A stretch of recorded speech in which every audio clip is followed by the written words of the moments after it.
guys, whoa, welcome back to another video.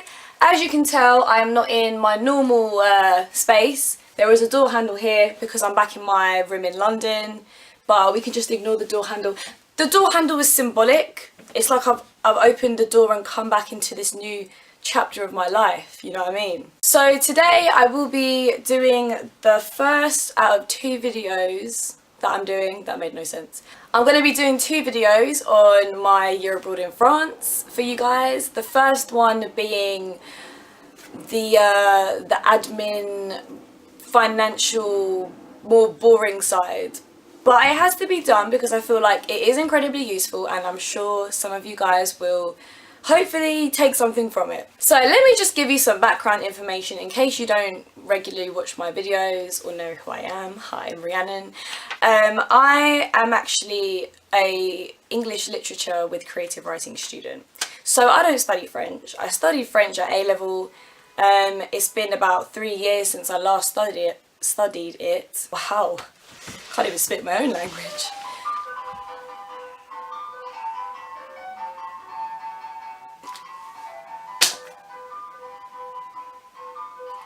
So this wasn't compulsory for me. I didn't need to do a placement abroad. I could have done a placement in England. I didn't even need to do a placement, but I really wanted to because I feel like it will definitely enhance my CV, make me more employable, and it's an amazing experience. Like, when else in life are you going to have this much time, this much money, and so little responsibility, you know? I think it's definitely a good idea to do something crazy like this now, because later on in life, you know, you might not have the time, you might not have the means or anything like that. So I just decided that if I'm going to do a placement, I might as well go ham and just go abroad. And I wanted to become a language assistant for the British Council. So I had the option of studying and the option of working. And what I did was slightly different. It was working, of course, but it was a very funny placement in the sense that I was only doing 12 hours a week, and I didn't sort of have a really intense role. I didn't have a huge amount of responsibility on my shoulders. I know a lot of my friends who are doing placements now work, you know, 9 to 5. They often have so much responsibility, and, you know, they're not really prepared for that. So yeah, I thought this would be a really good opportunity because the pay was really good for how many hours I was going to be working. Also, the application process, very straightforward. Just a simple application form online.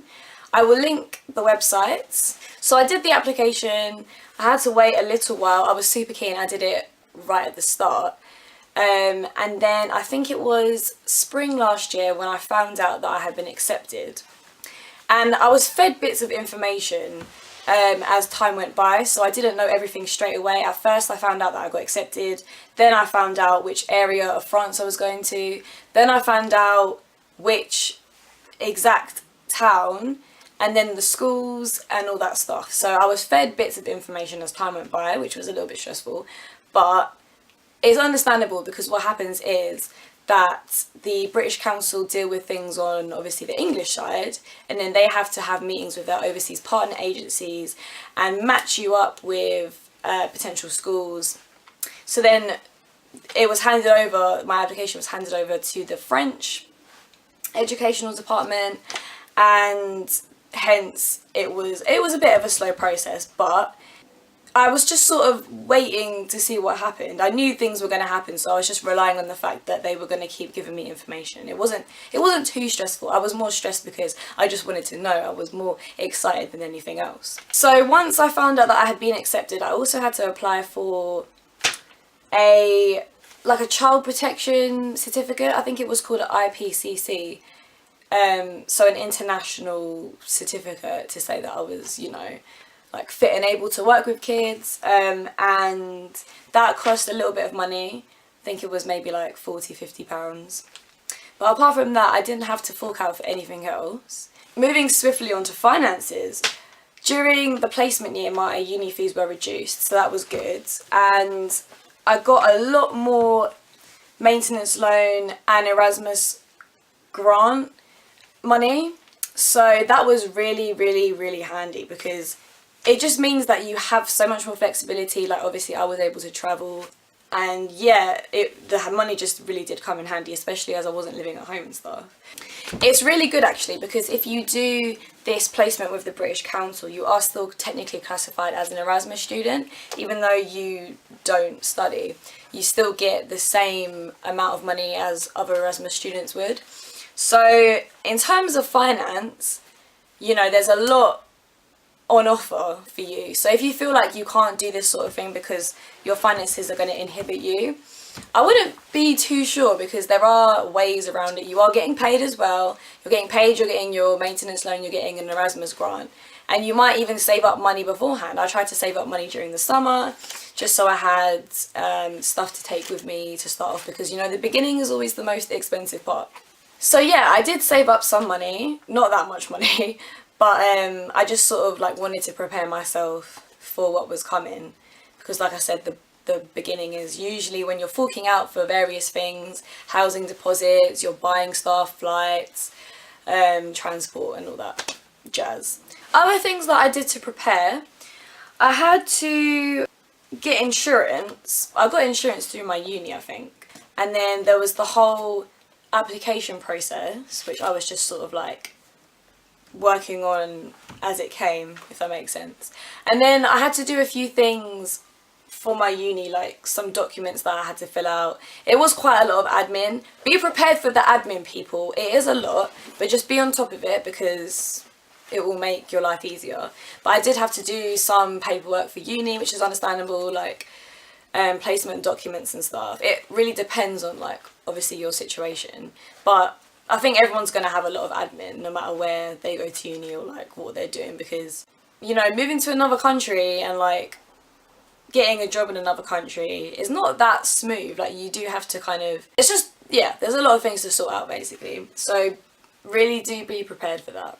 So IPCC, finances, paperwork, insurance.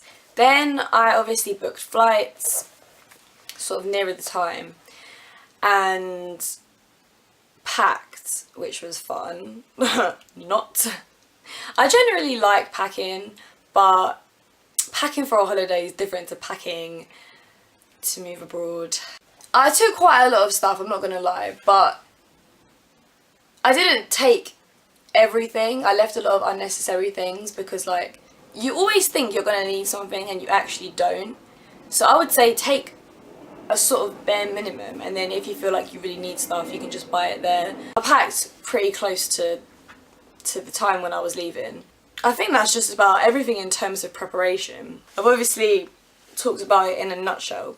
And just don't stress about it too much. Like, obviously it was stressful, but at the same time it also made me feel excited, because every time I got like a new bit of information, it seemed more real to me, and it was exciting. So also I would say when you apply to be a British Council language assistant, you're not always necessarily going to get what you want, so expect that, because I did end up working with primary school children, which is what I wanted, but I was not in any of the 3 places that I picked. You get 3 choices. My choices were Nice, Rennes and Lille, all in completely different areas of France, and I got none of them. So then they tried to they put me in a place that was close to my first choice. It's not guaranteed, and although I would say it's the only sort of downside to the process, I would say it's kind of a good thing, because either way, you're going to this country and it's going to be an experience anyway, no matter where you are. So you just have to have the right attitude and go into it thinking positively and sort of making the most of your situation, because I was placed in a small town, I wasn't placed in a city, and I'm a city girl, so I was like, how do I handle this, you know? But I just kind of, after a while, decided that, you know what, I'm just gonna go into this with a positive mindset and get the experience of living in a small town, and then I can always go home to the city again afterwards. It's just a temporary period of time. You got to tell yourself that. Yeah, you've got to focus on that, because then you know that it's going to come to an end, so you've got to make the most of it. Like I said, at first it was hard, but eventually I was like, you just got to have the right attitude. Just got to have the right attitude. accommodation. This is one thing that I didn't mention in the preparation section because I didn't find accommodation beforehand. I legit went to France without a house and then somehow found a house in a week. It is possible, people.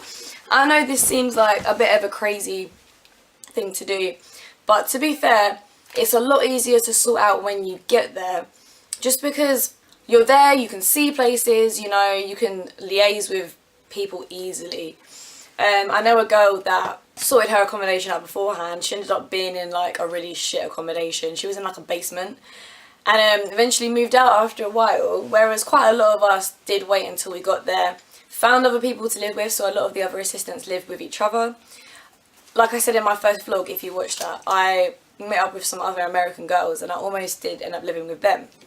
But this was on the first day, so I was like, whoa, I can't be thinking about housemates right now. I just want to sleep and process the fact that I've just come to another country to live for 7 months. That was stressful, I'm not gonna lie. Accommodation is a really big part of your year abroad. Like, that's where you're going to be spending a lot of your time. The people that you live with are people you're going to be spending a lot of time with. So you want to make sure that you get your accommodation right. If you can, get an Airbnb sorted for the first week, first 2 weeks, first 3 weeks, whatever. And then start looking immediately. There's a lot of good websites that you can use. I'll list them in the description box, including the one that I eventually ended up using. Think about price, you know, think about your budget. My rent was €400 a month with a €375 deposit. So obviously the money that I had saved beforehand, I used that for the deposit, and then the rent was pretty good because that included most things except gas and electricity. It was good because, you know, €400 was half of my paycheck, and then I had my extra money, so I was able to live on that, basically. I live with French people, which I do think was really good because I had the best of both worlds. You know, I was living with French people and then hanging out with a lot of Brits and Americans. So I did get the best of both worlds, although it was difficult. I'm going to probably talk about that side more in the other video because, you know, that's more to do with cultural aspects. Yeah, just make sure, you know, you meet your housemates, make sure that everything is legit. Obviously, it's going to be difficult because the whole procedure was in French. You know, when me and my dad went and met the landlady and we signed all the contracts, everything was in French, so obviously be prepared for that. Some of them, you know, some of the landlords I'm sure do speak English, but just know that from the get-go you're going to be handling difficult situations in your target language. And well, yeah, that's scary, but it's also makes you a stronger person, you know what I mean? So my housing was sorted, but it didn't really end there, you know. At the start, for a few weeks, things are going to be kind of up and down. You may need to, like, I don't know, yeah, sort out certain things like electricity and gas if they're not included. It could be anything from that to not having a washing machine and having to go to the laundrette, to buying things that you might be lacking in the house. I had to buy things like towels, I had to buy things like bed sheets. And obviously, you don't start the job straight away, so you have a little induction period. I would say you have a week where you have meetings, and then you have an observation week as well, so you get to go into school and observe lessons. You don't teach straight away. But I'm just going to say, like, the training week, you don't really learn a lot of stuff. Don't expect to get like vigorous training. If I have to say one thing, is that French bureaucracy is shambles. Alright, it's not shambles, but everything takes 100 years. Oh my days. Especially because I was in a small town, I realised that things ran on like rural times, so things would close at odd times. Things were generally a bit more slow, and that's okay, but it's very frustrating, especially when you really need to get stuff done ASAP. Opening a French bank account was easy and not easy. I went into the bank, I think I had to make an appointment, and they basically went through the account that I was going for, had to sign a lot of stuff. I think I had to pay, did I have to pay for something? I think there was some sort of cost involved, but that might have been for the cards. I managed to set up an online bank account, so that was good. and I was able to get paid. So it wasn't too difficult, but it was like slightly long, you know, waiting for my online banking details, waiting for my card to be delivered. Those things took a long time. But the actual process itself was fairly straightforward. Just again, quite intimidating because you do all this in French, and luckily I had my dad there to help me, but he's probably worse at French than I am, so that didn't really help that much. But you know, moral support, go with someone if you can. So if you've met some other people there, they're all going to be trying to sort these things out together. So you might as well go together and help each other out, help a brother out. CAF. CAF is a joke. Everyone talks about CAF as if it's the worst thing in the world, because it is. It is just very, very, very frustrating. I started my application in October, didn't get the money until April. I'm not exaggerating, guys. Start CAF as soon as possible. I know you're going to have other things to worry about, but if you want free money, then you better start straight away, because I just don't know who's in charge of this whole application thing, but I think I know why. It's because every person that works at CAF has a different idea of what you need to submit, of what documents you need to give them. They were all saying different things to us, and a lot of us were in the same situation. It made no sense. Some people submitted like an array of documents, other people submitted like 3 things. Just take your life with you. Okay, don't take your life with you. Take your life on paper with you. Make sure you have numerous copies of everything. Passport, birth certificate, uni documents, copies of all the paperwork that you get from the French educational authorities, housing stuff, your bank account details in the UK or wherever you are, your insurance documents, all the things that you think you might need, just take them. Make copies, take them, and they will come in handy, I promise you. So CAF, just start it straight away.